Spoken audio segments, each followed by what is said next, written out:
Limited run customer racing cars have become something of a statement of late, machines unrestricted by regulations or the law.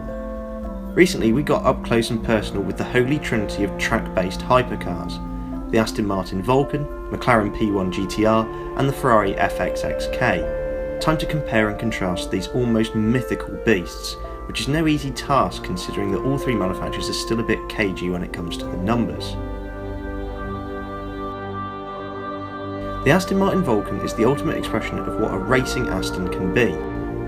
Named after the mighty British bomber of the Cold War, this car was the responsibility of Aston Martin's racing division and so is constructed primarily out of lightweight materials.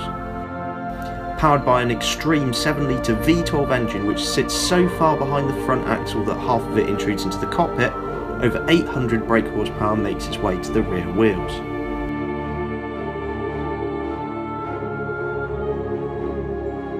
Large carbon brakes sit in each corner.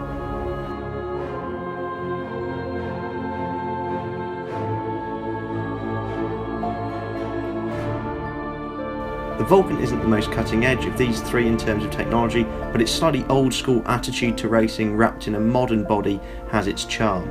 It costs £1.8 million and Aston Martin made just 24 of them. Ferrari's FXX K is based upon the road legal LaFerrari, but is part of an experimental collection of cars that the Italian brand allows a select few to buy. Whilst owners enjoy their cars, Ferrari collects data that aids them with the development of future road-going models. The Ferrari FXX K is the most powerful of the three with over 1021 brake horsepower. That performance potential was generated by a 6.3 litre V12 engine mated to an electric motor. An advanced kinetic energy recovery system, or KERS, features in this mean machine. Torque is quoted at being 664 pounds-feet, aiding to a 0 to 62 mph time of less than 3 seconds. Active aerodynamics plays a big role on the Ferrari FXX K, and at 120 mph it can generate 540 kilograms of downforce. We know that less than 40 were made with a price tag of just over £1.65 million before local taxes. The McLaren P1 GTR reignites memories of the Le Mans 24-hour winning F1 GTR of 1995. Taking the highly developed P1 road car to another level, this GTR produces 660 kilograms of downforce at 150 mph. Extreme weight saving means the P1 GTR also loses 50 kilograms from the already light P1 road car. 986 brake horsepower is produced by a 3.8 litre twin turbocharged V8 engine, and like the FXXK, an electric motor.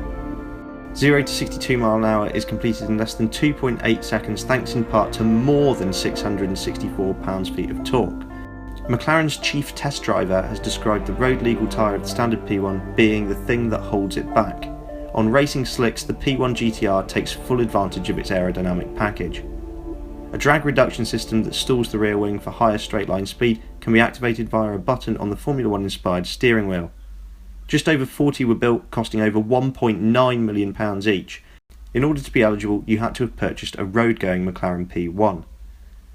All three are incredible machines in their own right, and we are itching to see if a wealthy individual will put them head to head. Until then, which car would you take home? We put this question out on Twitter the other day and there was a clear winner.